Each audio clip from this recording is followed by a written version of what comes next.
I used to believe that family meant unconditional support. But as I sat around the dinner table that night, surrounded by the people who were supposed to love me, I felt the weight of years of disappointment settle in. My mother, Grace, fidgeted nervously in her seat, her eyes darting between me and my father, David. He, as usual, sat stern-faced at the head of the table, his gaze fixed on my sister. Sophie, who was the golden child, always bathed in his approval. I had worked hard for everything I had, from paying for my own college to buying my car with my own money. I'd always prided myself on being independent, but David never seemed to appreciate that. Instead, he treated me like I was still the kid who needed to be saved, constantly reminding me of all the sacrifices he had made, though I couldn't recall any. It was my mother's birthday, but everything felt tense. Sophie, 23, sat across from me twirling pasta around her fork as she casually mentioned, "I'm thinking of getting a new car, something cute, like a convertible." I could feel my face flush with irritation. David turned to me with that expectant look in his eyes. "What do you think, Emily? You could help Sophie out, right?" I set my wine glass down, trying to hold back the frustration. I'd already been paying half of Sophie's rent for the past 2 years. "I already pay half her rent, Dad. I think that's enough." The room went cold in an instant. David's face twisted into a scowl. "What do you mean by that?" His voice, normally calm, now held a dangerous edge. I felt the familiar knot of guilt begin to form in my stomach. The guilt he'd always used to manipulate me. I could feel the weight of his gaze, and Sophie's hurt expression as she pouted, looking at me as if I had betrayed her. But something inside me snapped. "I mean exactly what I said," I responded, my voice steady, but the tension in the room growing thick. "I already support Sophie enough. I'm not buying her a car." Sophie's eyes widened. "But I thought you were doing well at work," she said, her voice dropping into a practiced pout. The words stung. I was doing well at work, but that didn't mean I owed my family more than I'd already given. "That doesn't mean I'm obligated to buy you a car, Sophie," I said, my jaw tightening. David slammed his hand on the table, the force of it making the glasses shake. "This is how you treat your sister after everything we've done for you?" The anger that had been simmering inside me for years finally boiled over. "What exactly have you done for me, Dad?" I asked, my voice rising. "Tell me." "Because I've paid for my own college, I bought my own car. I've been financially independent since I was 19. David's eyes bulged with fury. "Ungrateful. I wasn't ungrateful. I was tired.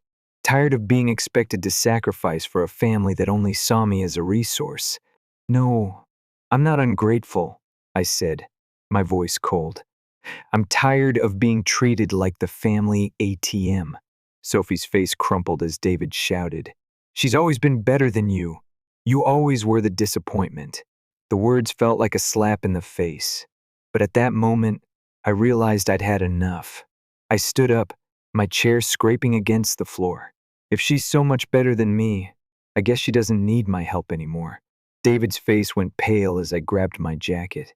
"By the way, Dad," I added, my voice steady and clear, "maybe you should check who's been covering Sophie's rent for the past 2 years before you kick out your personal bank." Sophie's face turned from shock to panic. "What do you mean?" she stammered. "It means I'm done," I said simply. "I've been paying half of your rent for 2 years. You've done nothing." And with that, I walked out of their house for the last time. The days that followed felt surreal, like I was in a fog of disbelief. The decision to leave my family behind, to stop financially supporting Sophie, was a line I'd never imagined crossing. But something inside me told me it was the only way to finally break free. The weight of years of manipulation, guilt trips, and emotional blackmail had taken its toll, and I wasn't about to keep allowing it to happen. Sophie, of course, didn't take kindly to my decision. The first few days after I left, she bombarded me with calls. At first, they were angry, accusing me of being heartless, selfish, and ungrateful. But the tone of her voice changed after a while. and the messages started to sound more desperate. Please, Emily, I don't know what to do. You've always been there for me. I need you. I didn't pick up. I couldn't. The most shocking part of all this was that David, my father, didn't step in to help his precious daughter. He had always acted like he was the pillar of strength in our family, always laying down the law and pretending to be financially secure. But when Sophie started to struggle without my support, he kept silent. In fact, he refused to acknowledge the reality that I wasn't going to be her bank anymore. A few days later, I received a call from the bank. My heart sank as I picked up the phone. Miss Emily, this is the bank calling. We need to speak about a loan taken out under your name. I froze. What? Loan?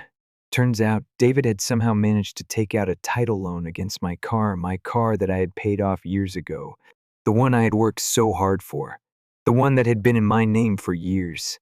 I immediately knew what had happened. David, in his usual manipulative fashion, had forged my signature and used my car as collateral for a loan. He had done it months ago, and now I was on the hook for the entire amount. The betrayal hit me like a ton of bricks. This wasn't just about money anymore. This was identity theft. My father, the person who was supposed to protect me, had stolen from me, used me, violated my trust in the worst way possible. I called the bank, trying to explain the situation. I demanded they cancel the loan, but of course, they didn't believe me at first. They had the paperwork, they said, with my forged signature, and all the legal documents seemed in order. I spent hours that day, frantically searching through old records, trying to find any way out of this nightmare. It felt like my whole world was crashing down. How could my father have done this to me? How could he have taken everything I'd worked for? Eventually, I realized I had a choice. I could either pay off a loan I never took out, or I could file fraud charges and try to get my car back. But there was no way I was going to let him win. I chose option 4. I sold my car. It wasn't easy, but I sold it, paid off the fraudulent loan, and with the remainder of the money, I bought a cheaper, more modest vehicle. It was a painful decision, but it gave me back control. The car had always been a symbol of my independence, but now it was the last tie to David I had left. When he found out what I'd done, he was livid. He called me, shouting, demanding I return the money. How could you do this? You sold your car, the one thing I had left to my name, he yelled. I hung up on him. There was nothing left to say. His problems were no longer mine. 3 weeks after I sold the car, I thought I might finally be free from my father's grip. But as I sat in my new apartment, a sense of calm I hadn't felt in years settled over me. That was until I discovered just how deep the deception went. David had been draining the family's savings account for months' money that I had been contributing to since I was 16. The realization hit me hard, like a punch to the gut. All those years, I had been the one to save, to keep the family afloat financially, and yet I had been treated like an outsider. David had been using the savings account for his business ventures, money that was supposed to be for emergencies, for future needs. He drained it all, and what he didn't use, he spent on Sophie's extravagant shopping habits. The betrayal stung even more, knowing that my name was still on that account. I went to the bank the next morning, my hands shaking, as I withdrew every last cent from the joint account. I didn't care if it was legal or not. This was mine, and after everything David had done to me, I wasn't going to let him have one more penny. When I closed the account, I felt something snap inside me. It wasn't just about the money. It was the culmination of everything David had ever done, the lies, the manipulation, the betrayal. It was all coming to an end. That afternoon, my phone rang.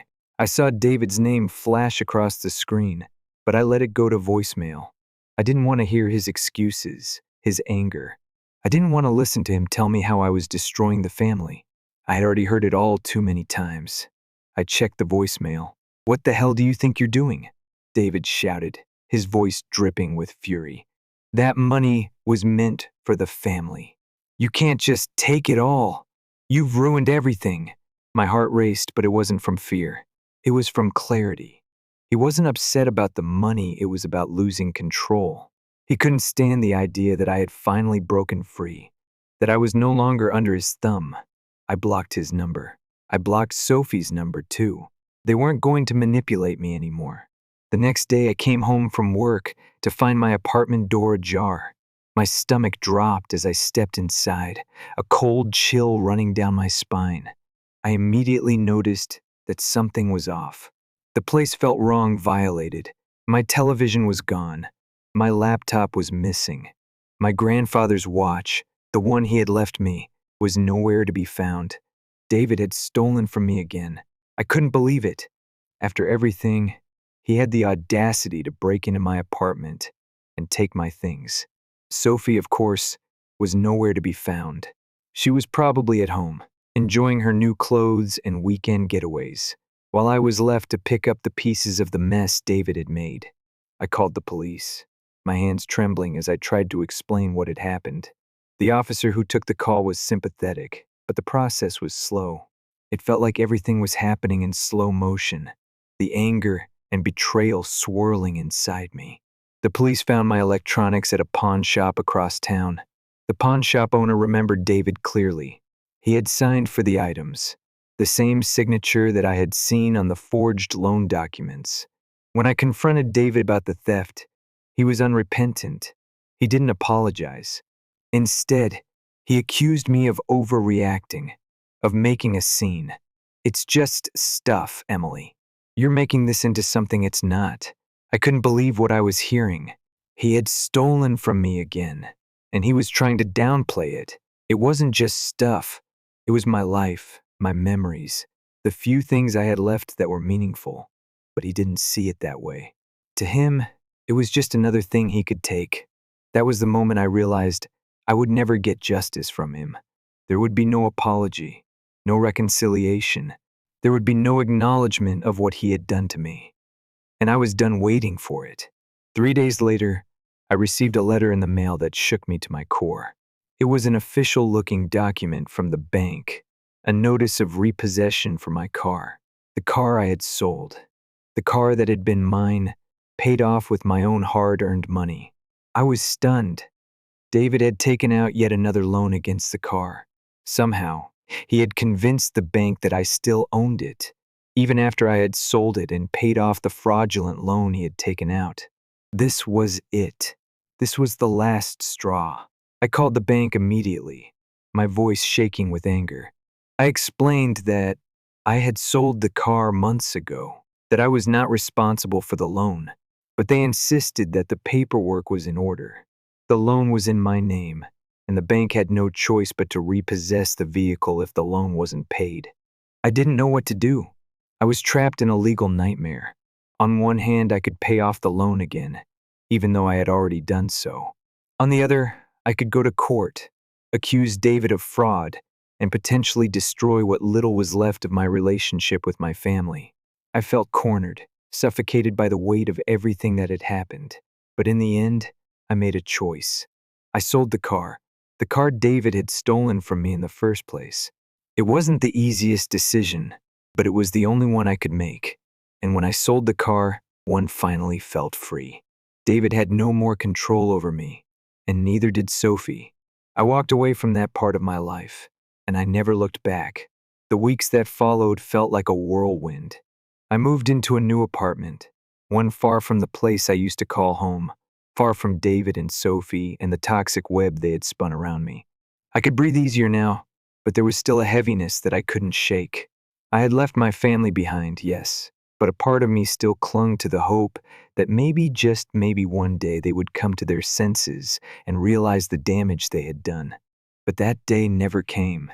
The silence between us grew thicker, suffocating. No calls, no messages. It was like we had all agreed to pretend like I didn't exist.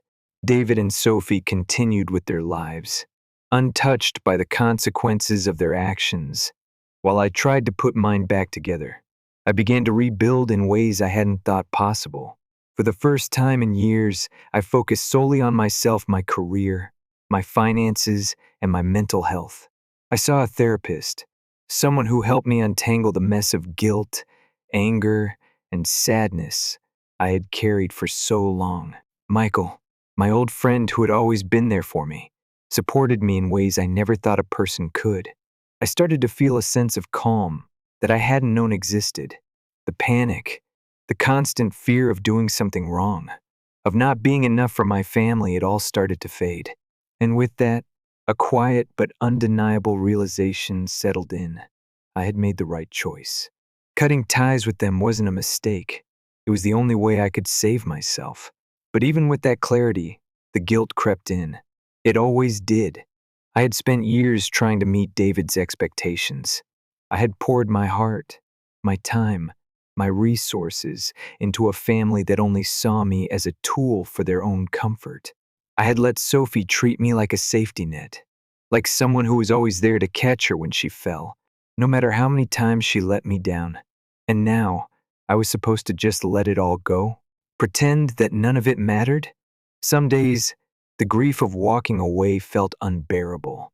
Michael would remind me that I was worth more than the life I had been living with them, that I didn't owe anyone anything, especially not the people who had drained me of everything I had. But it didn't make the decision easier. The hardest part wasn't walking away from David and Sophie, it was the empty space where my family had once been. I missed my mother, Grace, despite everything. She had always been the peacemaker, the one who kept the family together, even when it felt like everything was falling apart. But I couldn't go back. Not now. Not after everything that had happened. She had never fought for me. She had never stood up to David. She had always chosen to enable him, to let him take control of everything. And I realized something else in that moment. Something that hurt more than anything else. She was never going to change. Grace would always be the same, stuck in the cycle of pleasing David, pretending that everything was fine, even when it was falling apart. She couldn't be the mother I needed her to be, and it was time I accepted that. It wasn't long before I got a message from Sophie. It came through on a rainy afternoon, just when I had started to feel like I was finally moving forward. The subject line was simple, family. I hesitated before opening it. Emily, I'm pregnant. I don't know what to do. I'm sorry. I know I've always been selfish, but I need help. I don't have anyone else. Your family. You're supposed to be there for me. Please. My hands shook as I stared at the message. I wanted to reach out. I wanted to be there for her. I wanted to be the good sister, the one who stepped in when everything went wrong. But then I remembered everything, all the years of sacrifice, all the times I had been taken advantage of. I wasn't her savior, and I had to stop pretending that I was. Sophie had asked for help before. She had always expected it, and I had always delivered. But not this time. I had to be strong. For myself. I stared at the message for what felt like hours, torn between the person I used to be and the person I had become. The old Emily, the one who couldn't say no, the one who had always been the family's ATM, was still there, just under the surface. But I wasn't her anymore. I didn't respond immediately. I couldn't. I needed time to process the flood of emotions that came rushing in. I didn't respond that day, or the next.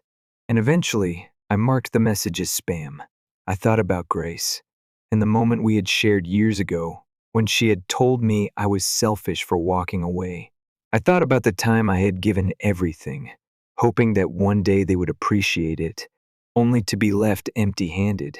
Now, I was finally learning to say no. 3 years passed. In that time, I found a sense of peace I never thought possible. I wasn't perfect, but I had built something better than the family I had known. I found new friends, people who saw me for who I was, not for what I could provide. My career flourished, and I finally took that trip to Rome I'd always dreamed of. I even found love in a way I hadn't expected. It was gentle, patient love. Love that didn't demand anything from me. Love that allowed me to be who I truly was, without the weight of expectation. And then, one day, I ran into Grace. I was at the grocery store, scanning the produce section, when I looked up and saw her standing there. She looked older, tired. There was no sign of the woman who had enabled my father's behavior, the woman who had stood by him as he used and manipulated me. She looked like someone who had finally begun to wake up. Our eyes met across the aisle. She hesitated, then slowly approached me. "Emily," she said softly, her voice shaking. I just wanted to say that I'm sorry. For everything." I didn't know how to respond. The words felt heavy in the air between us, and I didn't trust myself to speak. "I should have stepped in," she continued, her voice trembling. "I should have protected you. I see that now." Her eyes welled up with tears, and she looked like she might fall apart right there. I stood there, silent. I had spent so long hoping for this moment, for her to finally acknowledge the hurt she had caused. And yet, as she spoke, I realized that it wasn't enough. It was too late. "I don't expect you to forgive me," she said, "but I wanted you to know that I understand why you left."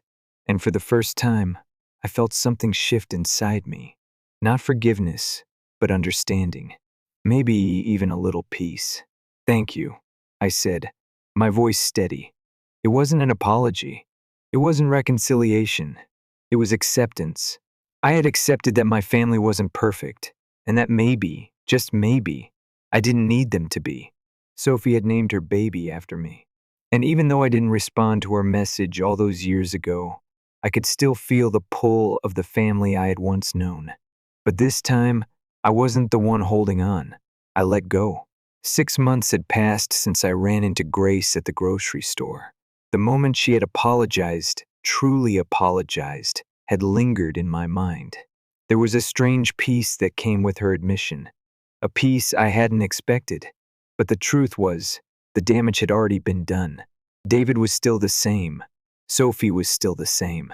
And despite everything, I knew that I had made the right decision walking away. It was hard to explain to people who didn't understand. A few of my close friends asked if I had tried to reach out to my family again, if I had considered making amends, even after everything that had happened. They didn't understand why I couldn't just forgive and forget, why I couldn't just try to patch things up and move on. But they weren't in my shoes. They hadn't lived through years of manipulation and emotional blackmail. I had thought I was doing what I was supposed to do. I had been a good daughter, a good sister. I had been the one to sacrifice, to put everyone's needs before my own. But when I looked back, I realized I had been sacrificing everything important to me, my own happiness, my sense of self-worth, just to appease them. I wasn't going to do that anymore. I moved forward with my life, step by step, in a way that felt right for me. I wasn't looking for reconciliation. I wasn't seeking their approval anymore. The relationships with David and Sophie were broken beyond repair, and I had to accept that. I had to accept that sometimes families aren't meant to stay together. Sometimes you have to let go to save yourself. I moved into a new place, a small, cozy apartment in the heart of the city. The view from my window was beautiful, a sweeping panorama of the skyline that reminded me of how far I had come.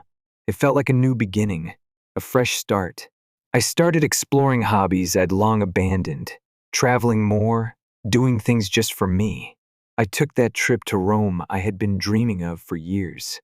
I didn't need anyone's approval for it. I did it for myself. The best part?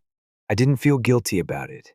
For the first time in my life, I was living on my own terms. I wasn't walking on eggshells, wondering when the next emotional manipulation would come. I wasn't waiting for the next guilt trip or the next financial crisis. I was free. The new job I had taken a few months ago was going well. I had found a career that I was passionate about, something I'd always wanted to do but never had the chance to pursue when I was so wrapped up in family drama. The best part was that I was thriving. I was good at what I did. I had earned respect from my colleagues, and I was finally getting the recognition I deserved. But even as things were going well, there were still moments of doubt.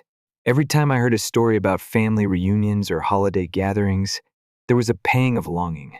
Sometimes I wondered if I was being too hard on myself, if perhaps I had overreacted. Maybe, just maybe, I could have found a way to fix things. But then, I would remember the years of manipulation, the financial abuse, the emotional blackmail, and I would know that walking away was the right thing to do. A few months after that encounter with Grace, I received another email from Sophie. This time, it was different. There was no pleading, no manipulation. It was brief, simple, almost matter of fact. I'm sorry, Emily. I've been thinking a lot about what you said. I was wrong. I don't expect you to help me, and I don't deserve your forgiveness. But I wanted you to know that I'm trying to change. I'm working on being better. I stared at the email for a long time, the words swimming in front of my eyes. Part of me wanted to reach out, to offer forgiveness, to start fresh. But another part of me knew better. Sophie had always been the one who expected things from me, without ever giving anything in return. She had never truly understood the toll she had taken on me, on my life. And maybe, in her own way, she was trying to change. But I wasn't the one who could fix her. I wasn't the one who could carry the weight of her mistakes. I didn't respond. I couldn't. And that was okay. A week later, I was sitting at my desk when I received a notification on my phone. It was a message from Grace. The subject line read, "I don't expect anything from you, but I wanted you to know." I hesitated before opening it. I wasn't sure I was ready for another message, another apology, but I opened it anyway. Emily, I know you're still hurt, and I know I can't undo the past, but I just wanted to say that I'm proud of you. You've always been strong, even when we made you feel like you weren't. You've done what I couldn't. I just wanted you to hear that from me. It wasn't an apology in the way I had wanted, but it was something. It was something I could hold on to. Grace had never been able to stand up for me before, but now she was acknowledging my strength, and maybe that was enough. I wasn't going to rush to forgive her, but I could acknowledge that, for once, she was trying to understand. I put the phone down and let out a long breath. I had built a life I was proud of. I had cut the toxic ties that had held me back for so long. I had faced the hardest thing I had ever done, walking away from my family, and I was stronger for it. I had chosen my own path, my own happiness, and for the first time in my life, I felt free. As time passed, I started to realize that healing wasn't about forgetting the past. It wasn't about going back and trying to fix everything. It was about accepting the broken pieces and learning to live with them. Some wounds never fully heal, but they stop bleeding, and that's enough. The truth was, I didn't need David or Sophie to validate me anymore. I didn't need their approval, their money, their love. I had everything I needed right here, within myself.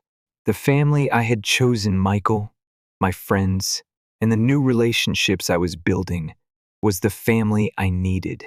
And for the first time, I could look in the mirror and be proud of the person staring back at me. The journey wasn't easy, but it was mine, and that made all the difference. Story 2. I never imagined I'd be the one. You know, the person who gets drained by their own family, used and tossed aside while smiling and handing over money they've worked hard for. But that's exactly who I became year after year without ever questioning it. Not until one particular night, around 11 p.m., when my phone buzzed and my sister, Emma's name lit up the screen. She never called this late, so I answered groggily, expecting a quick check-in. Instead, all I could hear was laughter and the clinking of glasses. A party? I never got invited to those. Confused, I almost hung up. But then I heard my mom's voice. "Can you believe Olivia still thinks she's helping us? Like she's some saint." The tone in her voice was sharp, dripping with mockery. Emma laughed. "She acts like we'd be homeless without her, like she's some superhero." My stomach twisted at the thought of them talking about me like that. My brother Jake joined in. "Well, technically, we would be. But that's her job, right? She owes us." "Owes them?" My mom scoffed. "Oh, please. She doesn't pay out of the kindness of her heart. She pays because we made her. What else was she going to do? Let her family suffer?" I felt my blood run cold. The casual entitlement in their voices made my hands tighten around the phone. This wasn't just family helping each other. It was manipulation. It was control. The thought hit me hard. Emma chimed in again. "She just got a raise, right? She can afford more. We need it." Jake whistled low. "Luxury apartments, new car, vacations. She's doing fine." Meanwhile, We're scraping together change for a new iPhone. My head spun. I wasn't paying for necessities. I was funding their luxuries, their entitled lifestyle. A part of me wanted to hang up, to yell, to confront them, but I didn't. I stayed silent, clutching the phone, every word from them driving a deeper wedge between us. They thought I was a fool, thought I wouldn't stand up for myself. Mom sighed dramatically. What else can she do? Stop paying? She's not that heartless. My jaw clenched. How they casually tossed around my sacrifices like they were owed, as if my hard work meant nothing. Emma's voice came through again. We should ask for more. She'll just fold like she always does. It's too easy. A sick twist in my stomach was the only response I could give. This wasn't just family anymore. This was a game for them, a power trip. I was just the fool in the middle, being used and belittled. And it hit me, clear as day. They had no idea. They had no idea how much power I had now, or what I was about to do. They thought they still controlled me, that they had me trapped. I was done being their ATM, done being their safety net. The conversation continued, the mockery thick in the air, as my family continued to rip me apart. But I stayed still, silent, my heart pounding in my chest, the idea forming in my mind like a plan waiting to be set in motion. The call ended abruptly when I finally spoke. Hello? The silence that followed was deafening.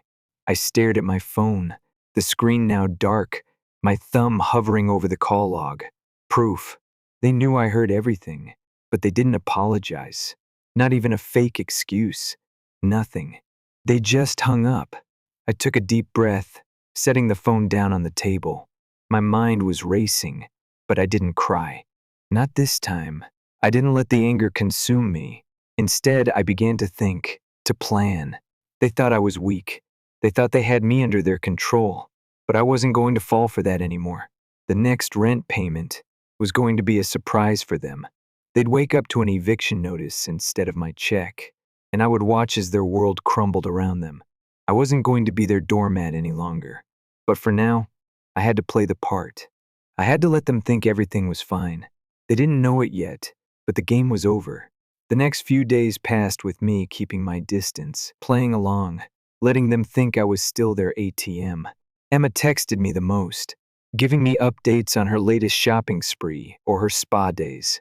Jake kept things casual, texting short messages here and there like everything was fine, like nothing had changed. Mom, as usual, played the concerned mother. She sent me texts filled with fake sweetness, pretending to care about my well-being. They were so predictable, it was almost laughable. Saturday came, and I made my way to my mom's house.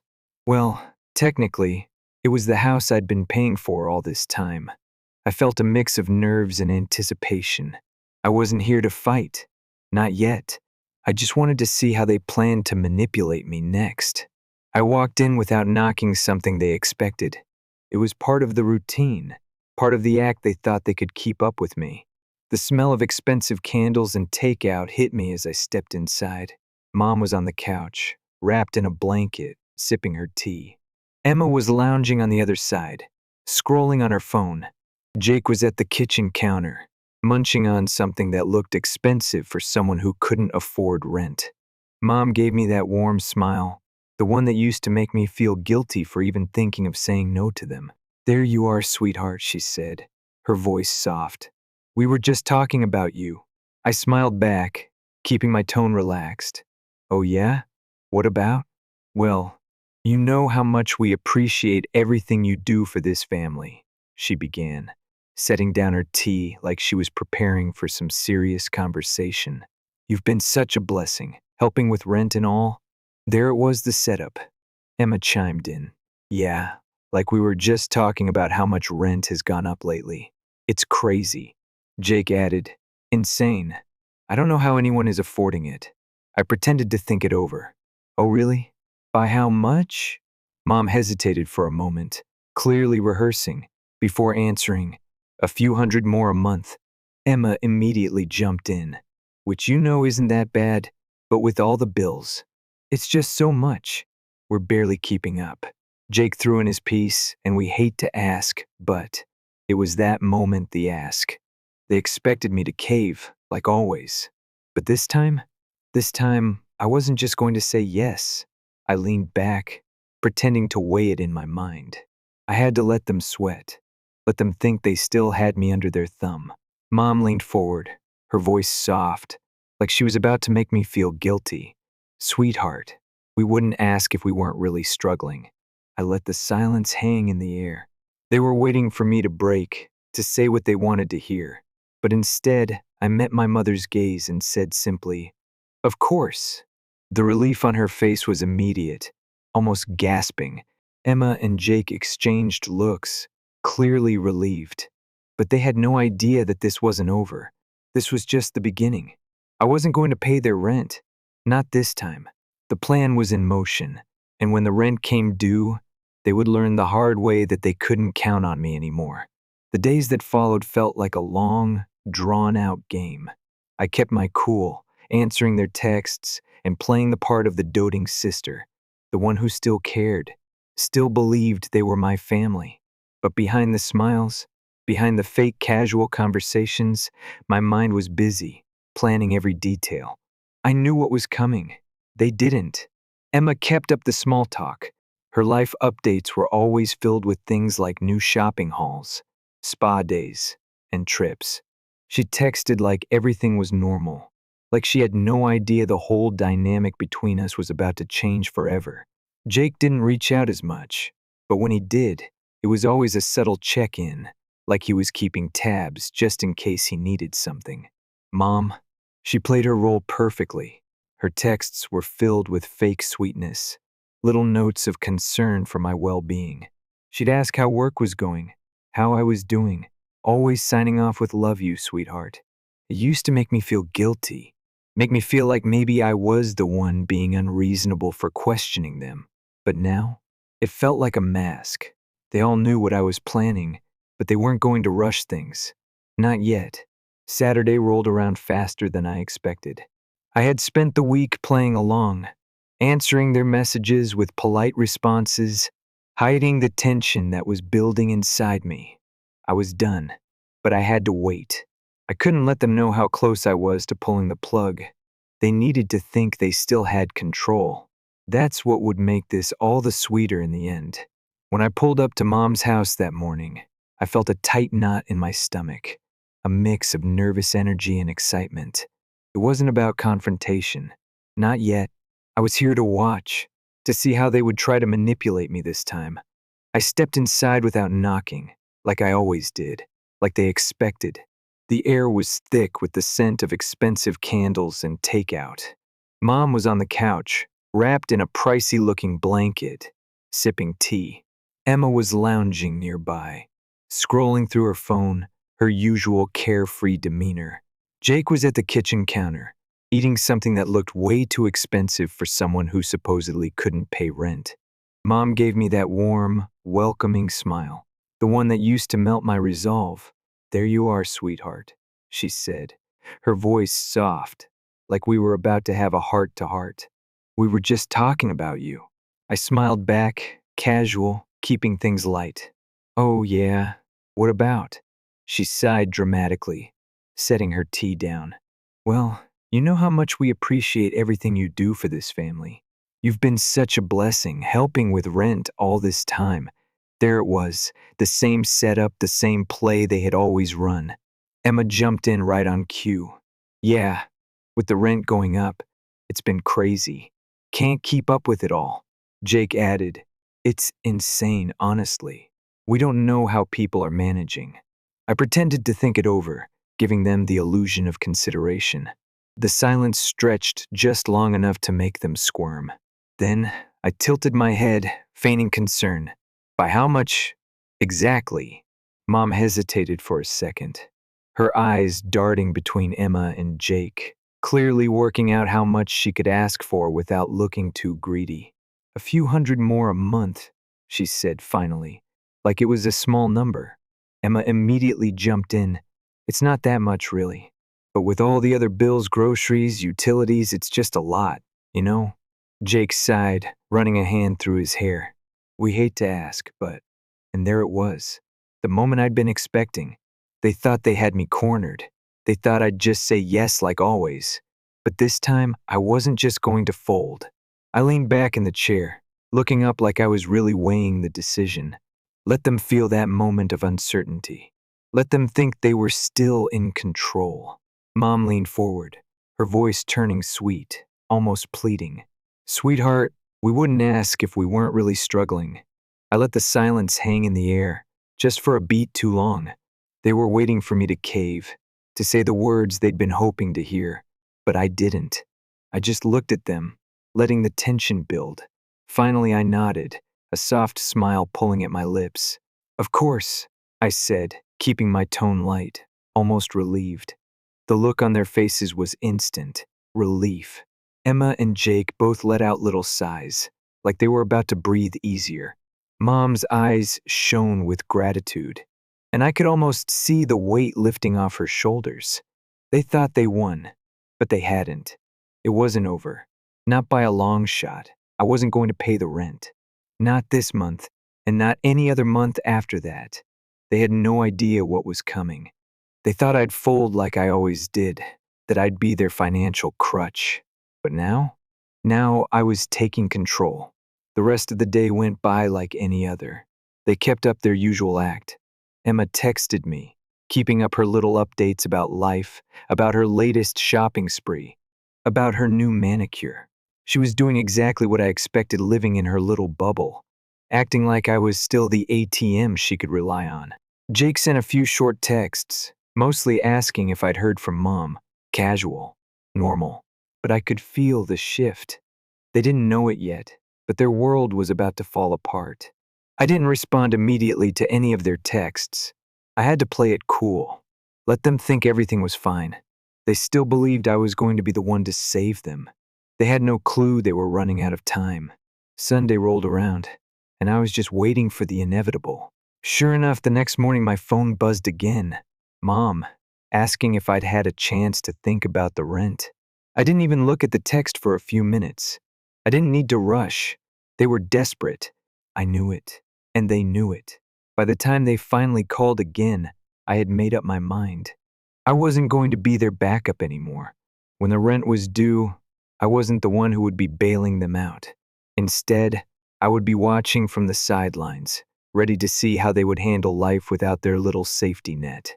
How they'd scramble to figure things out when their luxury-filled lifestyle crashed into the harsh reality they'd been ignoring for years. They were going to learn a hard lesson, and it was going to be beautiful. I could already see it in my mind. Their panic when the rent didn't get paid. The frantic calls, the excuses, the shock. But this time, I wouldn't be the one making excuses.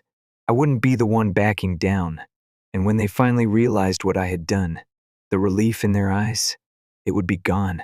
Because the tables were about to turn, and I wasn't going to play their game anymore. I was done. They'd be forced to face the consequences of their own actions, and they wouldn't be able to blame me for it anymore. The days leading up to the rent due date felt like I was walking through a quiet storm, each step steady but heavy with the knowledge that everything was about to change. I didn't respond to any more texts, didn't pick up the phone. I let my silence build the tension, let them wonder when I was going to crack. They were already expecting me to cave after all. I'd always done it before, but not this time. The day arrived. The rent was due, and as expected, the first call came around 9:30 a.m., just after I'd gotten settled with my coffee. It was Mom, her voice dripping with feigned sweetness. Sweetheart, we just wanted to check in. You know, about the rent. We're really struggling, and you're the only one who can help. I took a slow sip of my coffee, letting the tension hang in the air before answering. Yeah, I know, but I think you'll be fine. The silence on the other end of the line was instant. She didn't know how to respond at first. A part of me could almost hear the gears in her head turning, her mind racing to figure out how to spin this, how to make me feel guilty, how to make me bend like I always did. Sweetheart, we can't. Her voice wavered for a second. You know we've always been there for you. I could hear it now, the desperation. She didn't like the way things were turning, And that was the best part. Yeah, you've been there for me when it was convenient. But right now, I'm not in a position to help you anymore. There was a pause, and I could feel her scrambling. I wasn't giving her what she wanted. But Olivia, you've always helped us with so much. What's changed? She asked, her tone a mix of frustration and confusion. I leaned back in my chair, staring out the window. What's changed? You guys have been using me. I've been bailing you out for years. And it's never enough, is it? You're always as struggling because you spend money on things you don't need, on things that aren't priorities. And I'm the one who's left picking up the pieces. The words came out sharper than I meant, but it felt good. It felt right. I'm not your safety net anymore, Mom. You're going to have to figure this one out yourself. There was a long, painful silence. I could practically hear her choking on her own words, trying to hold it together, but she couldn't. She wasn't prepared for this. They all thought I would just say yes, like always, that I'd play the same role in their little game. But I wasn't that person anymore. Finally, she spoke, but her voice was tight, desperate. Please, Olivia, we're really struggling. You don't understand. I cut her off. I understand perfectly. You don't have to tell me how hard things are. I see it. I see how you've been living beyond your means, spending money on luxuries while I'm the one picking up the bill. I've been paying your rent for months, but you've been living your life like you don't have a care in the world. You can't blame me for that anymore. There was no more sugarcoating. I wasn't going to play the game. I'm done. I'm not paying the rent this time. You need to figure it out. The next few moments were filled with her, trying to come up with something, anything to convince me. But it was useless. I wasn't going to budge. This wasn't a negotiation anymore. It was the end of the line. I hung up before she could say anything else, feeling a sense of finality settle over me. It was done. I was done being the person they could walk all over, the one they could use as an endless ATM. And just like that, the world that they had built around me started to unravel. The next few hours were a blur of frantic texts and missed calls. Mom, then Dad, then Emma. All of them reaching out, all of them pleading in their own way. But I didn't respond. I left them on read, every call going straight to voicemail. I felt no guilt. Not anymore. I wasn't the one who had been wronged. They were. They had used me for far too long, and now they had to face the consequences. They couldn't hide behind me anymore. The rent was due, and when it didn't get paid, I knew exactly what would happen. The landlord wouldn't wait. The eviction notice would come, and the weight of their choices would fall on their shoulders. I wasn't there to catch them this time. When the day came, I could imagine them in their home, their luxurious lifestyle crashing down around them. The panic, the disbelief, the phone calls, the begging. But it wasn't my problem anymore. It was theirs. And just as I had predicted, the calls kept coming. They grew more frantic as the hours passed. Finally, it was Emma, the last one I hadn't heard from in a while. She was crying, her voice breaking. Olivia, please. We really don't have anyone else. The landlord's threatening eviction. We need the rent. Please. Just this once. I paused for a moment, letting her words sink in. This was it. The moment when they realized they were on their own. The moment they understood that I wasn't their fallback anymore. I took a deep breath and answered, calm, steady. No, I'm done being the person you can rely on. You've taken everything I had, and it's time for you to face the consequences of your own choices. You can't keep living like this. I'm not going to be your crutch anymore. There was another long silence, and then I heard it, the sound of her breathing, trying to calm herself. But she couldn't. They couldn't. Finally, I hung up. And that was the last time I heard from any of them. The months that followed were strange. They tried to reach out a few times, but I ignored them. The texts, the calls, the attempts at reconciliation, it was all part of the same game they'd been playing for years. But I had broken free. And in doing so, I realized something important. Sometimes the best revenge isn't some dramatic showdown. It's just walking away. It's letting the people who used you see that they can't rely on you anymore. It's letting them face the consequences of their actions. And when I thought back on everything, I realized something else. I didn't need them. Not anymore. And that was the most powerful thing I could have learned. The truth was, they never came back. Not really. They had no choice but to deal with their own mess. And I watched from a distance, content with the fact that I was no longer part of their toxic world. They were left with nothing but their own mistakes. And that was all the justice I needed. Story 3. I never imagined that I'd be the one to walk away. Growing up, I always pictured myself as the dutiful son, the one who would stick around, help my family when needed, and be there for my parents, no matter what. But life has a funny way of revealing people's true nature when money enters the equation. My name's Daniel, and I have a twin brother named Jason. We were always treated a little differently, though. Jason was the golden child, athletic, popular, and the one who could do no wrong in my parents' eyes. Me? I was the quieter one, the bookworm, the kid who preferred computers over parties. It wasn't that I resented Jason, I didn't, but I always knew he was the favorite. Still, I never thought it would get to this point. Graduation day came, and we both walked across the stage same day, same ceremony. It was supposed to be a proud moment for our family, but things were about to take a sharp turn. Jason followed the traditional route, studying business, while I had taken a different path. I'd started working online when I was 16, freelancing, and saving up every penny I could.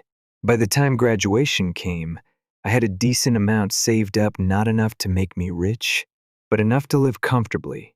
The next day, my parents surprised Jason with a brand new luxury car, a sleek black BMW.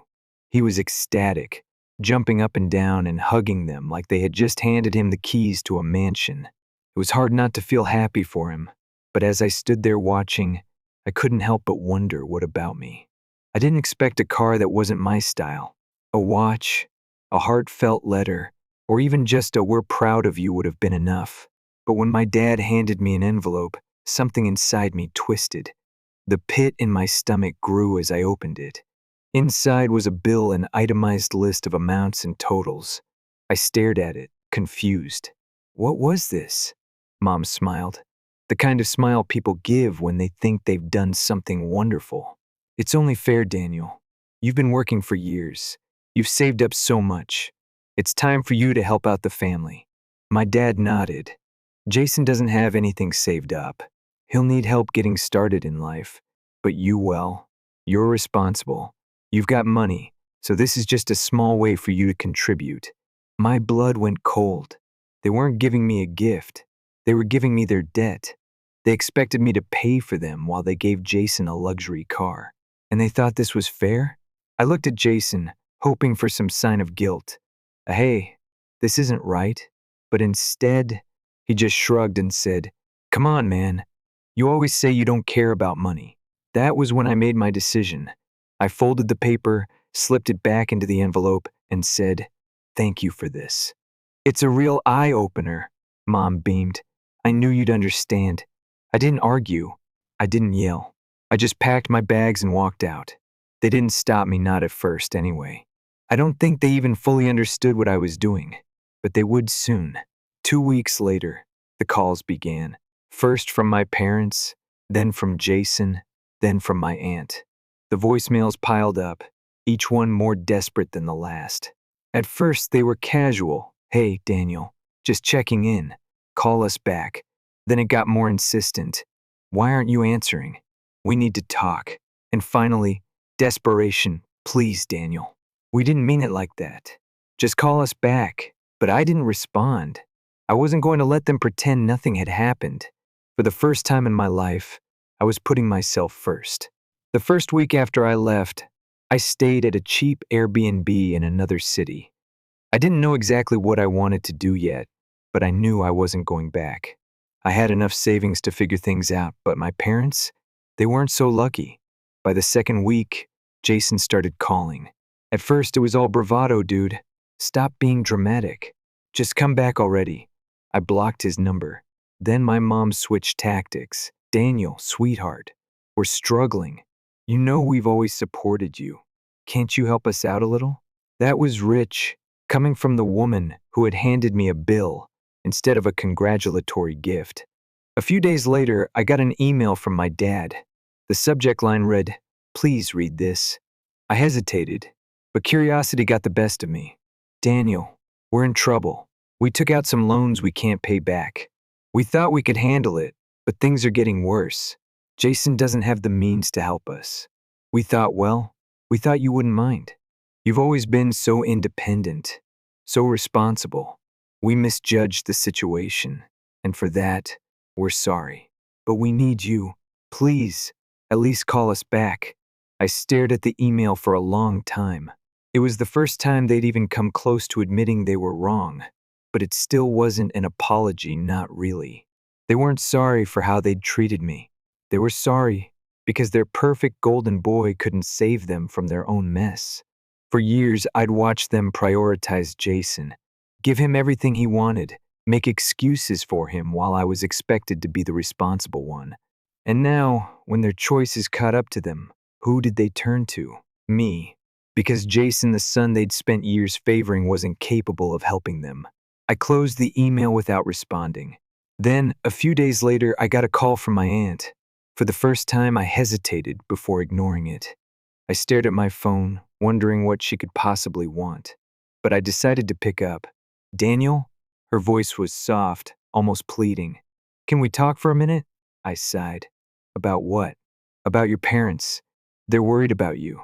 "Yeah, I know," I said, keeping my voice level. "But I think they're a little more worried about themselves right now."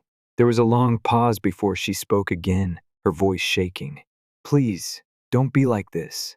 They made a mistake. They thought you'd understand. They didn't mean for things to go this way." I was silent for a moment before asking, "Aunt Karen, why did they buy Jason a car if they're struggling? How is that even possible? How could they think that was okay?" There was another pause, and when she spoke again, I could hear the tremor in her voice. "I don't know, Daniel. They thought they could handle it. They always wanted to give Jason the best, and they figured it would be a good way to celebrate his graduation.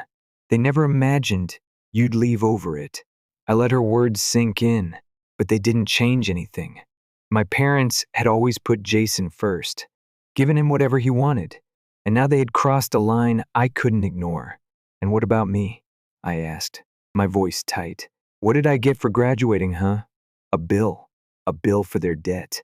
She fell silent for a long time, and when she spoke again, she sounded small, defeated. "They didn't know how to show you they were proud of you, Daniel. They thought you'd understand because you've always been the responsible one. But they were wrong, and they regret it. They really do." I shook my head, even though she couldn't see me. "It's not about that, Aunt Karen. It's about respect, about how they've treated me all these years, how they've always put Jason on a pedestal and expected me to clean up everything else." I could feel the anger rising, but I kept my voice steady. "They didn't give me a car, or even a proper thank you for everything I've done. Instead, they gave me their problems, and now they want me to fix them?"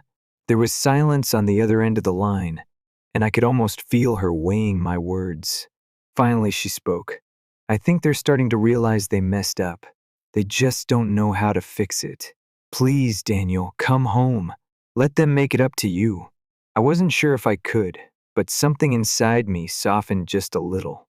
"Maybe," I said, "but they have to show me they're serious. This can't just be another excuse. If they really want to fix things, they need to prove it." Aunt Karen sighed in relief. "Thank you, Daniel. I know this isn't easy." Before I could respond, she added, "But there's something you should know. Jason called me too. He's been asking if you'll come back. He's not as indifferent as you think." I frowned. "Really? He actually cares?" "Yes," she said softly, "but it's more than that. He's starting to see the bigger picture.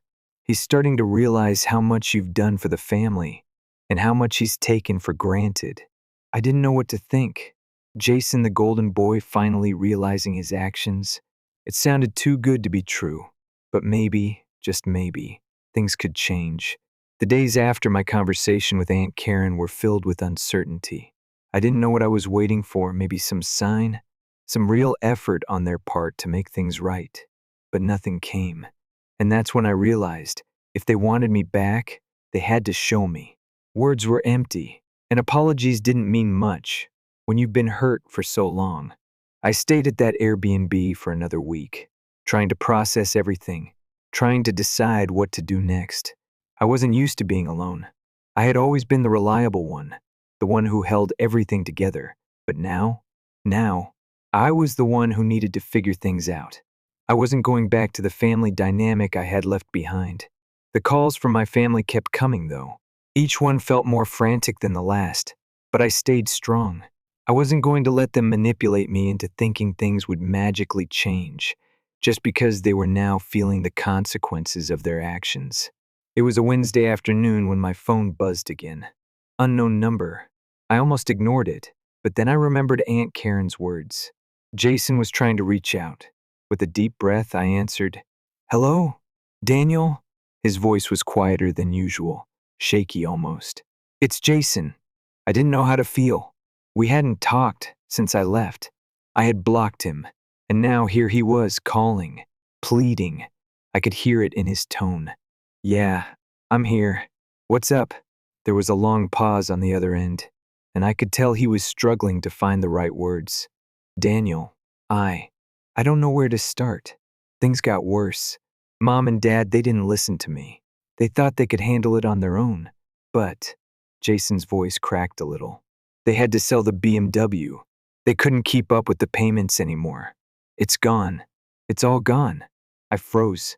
The car. The symbol of everything I'd walked away from. I didn't know whether to feel relieved or vindicated.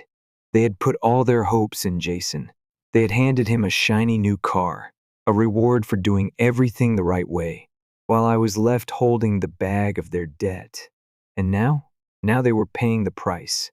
"You sold it?" I asked, keeping my voice calm, though inside I was stirring. "You really sold it?" "Yeah," Jason said, his voice almost a whisper. "We had no choice. The bills piled up, and they couldn't keep up with the payments. I tried to talk to them, tried to convince them, but..." I sat back in the chair, staring out the window at the city skyline. I couldn't help but feel a little satisfaction. They'd made their bed, and now they were lying in it. I didn't say anything for a long time. I didn't need to rub it in. Jason was already feeling the weight of it all. And somehow, I knew this was just the beginning. There was more to come. Finally, I spoke. My words were deliberate. "Jason, you didn't have to lose the car. You should have known this would happen. They couldn't afford it, and they gave it to you anyway. They always expect me to clean up their mess, but I wasn't there this time." I warned them. There was silence on the other end. Then Jason's voice broke through, desperate. I know, man. I didn't see it at the time. I thought they knew what they were doing. But now, everything's falling apart, and I don't know how to fix it. Please, I'm asking you. Can you just come home?" I couldn't help but laugh bitterly, but I kept my voice steady. Home? They had a chance to fix things before, Jason, but they didn't. They chose you. And now, look where we are. Jason tried again, more pleading this time. "Daniel, please. We didn't want this. They didn't want this. We're just asking for a chance to make it right." I let out a slow breath, leaning back against the wall. You know what, Jason? Maybe this is a lesson they needed to learn. If they had been more thoughtful, if they had been more considerate of me, maybe they wouldn't be in this mess. But they chose the easy path, and now they're paying for it. There was a long pause. I could hear him breathing, trying to collect himself. Finally, he said, "I get it now, Daniel. I do. But I don't know what to do about it." I thought for a moment before replying. Maybe they'll figure it out. Or maybe they won't. But I'm not coming back. Not unless they show me they've truly changed. Jason was quiet again, and I could tell he was struggling with everything. Finally, he sighed. "Okay, I get it. I wish it didn't have to be like this." "Yeah, me too," I muttered, then hung up the phone. For a moment, I just sat there, letting the silence fill the room. The satisfaction of seeing my family face the consequences of their own choices was bittersweet. I wasn't gloating. I wasn't enjoying their suffering. but I was done being the one who always had to fix everything. It wasn't my job anymore. The next few days were quiet. I didn't hear from anyone. It felt good to be away from the constant drama, away from the guilt and the pressure that had always been there, lurking in the background of my life. It was like a weight had been lifted. But then, on Sunday afternoon, the phone rang again. Unknown number. I almost let it go to voicemail, but something inside me told me I needed to face it. I answered. Daniel? It was my mom. Her voice was shaky, almost pleading. Please, can you just hear us out? I took a deep breath, my emotions on edge. What now? We've realized we were wrong, Daniel, she continued, her voice breaking. We never should have put all that pressure on you. We should have been better. We're so sorry. Please come back. We'll fix everything. Just come home. Her words stung, but I kept my cool. You're sorry? Sorry for what? Buying Jason a car while I was left to handle your mess? Is that what you're sorry for? Or are you sorry because you had to sell it? There was a long silence on the other end of the line. I could hear her processing what I was saying, trying to figure out how to respond. Finally, she spoke again. We never meant for things to get this bad. Please, Daniel, come home. We'll do whatever it takes to make it right. I couldn't believe it. She was begging me to come back. After everything they'd done, after all those years of neglect, I wanted to say something, to let her know how much they had hurt me. But instead, I just let the silence hang there. Love doesn't fix everything, Mom, I said slowly, letting the words sink in. You didn't think about me when you made those decisions. Not once. And frankly, I don't need your apology. It's too late for that. Another silence. This time it stretched on for what felt like forever. I could hear the desperation in her voice, but it didn't move me. I'm not coming home, I finally said. You made your choices, and now you're living with the consequences. I'm not here to clean up your mess anymore. There was a long pause, and then my dad's voice cracked through the line. Please, Daniel. We were wrong. We see that now. We didn't mean for it to come to this. I let out a bitter laugh. You didn't mean to push me away? You sure have a funny way of showing it. You bought Jason a car, handed me a bill, and expected me to just keep taking it. You didn't push me away, Dad. You kicked me to the curb. Please, son. We were just trying to give Jason something. We wanted him to feel proud of his graduation. Yeah, I interrupted, my voice sharp. And now, look where we are. You've lost me. And you're not getting me back just because you've suddenly realized your mistakes. I paused, letting the silence stretch between us. Then I added coldly, I'm done here. And with that, I hung up. The satisfaction of finally putting my foot down felt better than I expected. For years, I had been the one who held everything together, the one who cleaned up the messes they made.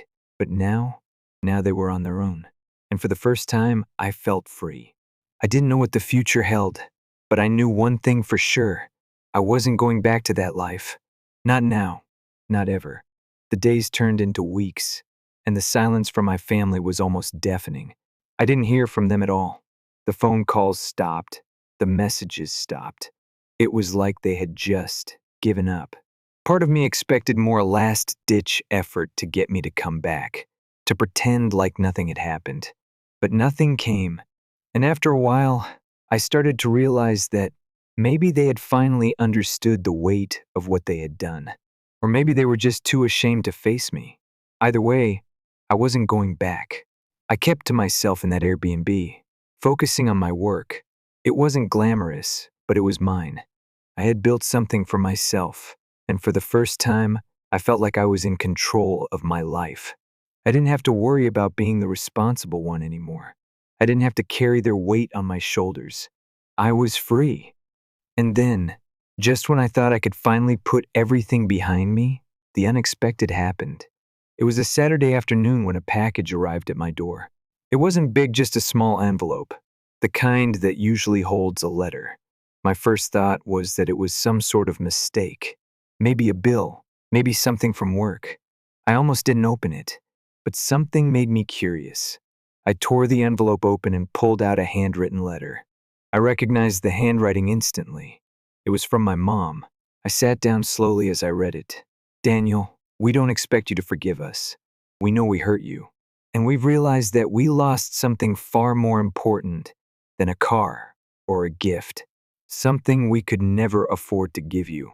But we want you to know that we're sorry. And we'll always love you, even if you never come back. Please don't forget that.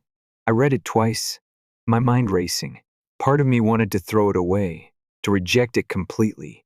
It wasn't enough. It wasn't even close. They had done so much damage over the years, and now they wanted me to come back because they were sorry? Because they loved me? It didn't work like that.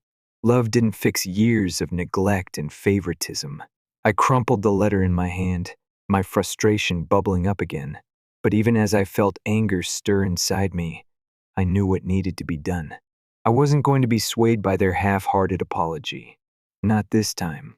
I stood up, walked over to the trash can, and dropped the letter in without a second thought. I wasn't angry anymore, at least. Not in the way I used to be. But I was done.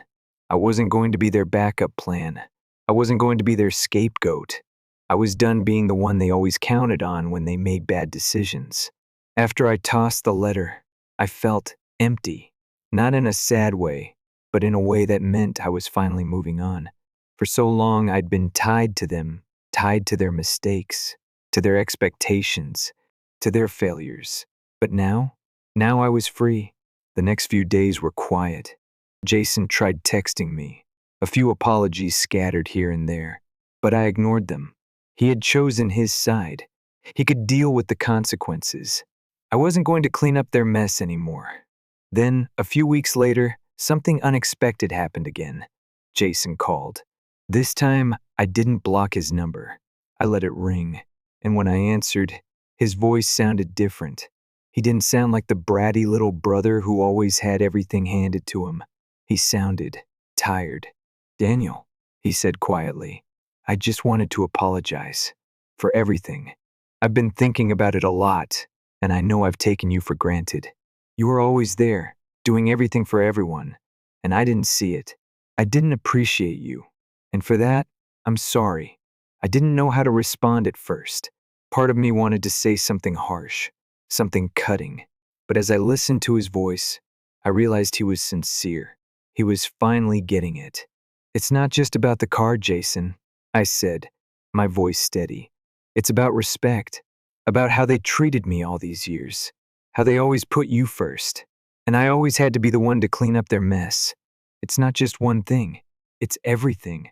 I know, man," he said softly. "I didn't get it before, but I do now. I don't want to lose you over this." I took a deep breath. It's not that simple. I'm not coming back just because you're sorry. It's going to take more than that. "I understand," he said, his voice almost breaking. "I'm not asking you to forget. I just want to make things right. I want to be there for you, like you've always been there for me." I didn't know if I believed him completely, but hearing him say that it made something inside me soften just a little. Maybe he wasn't the golden child anymore.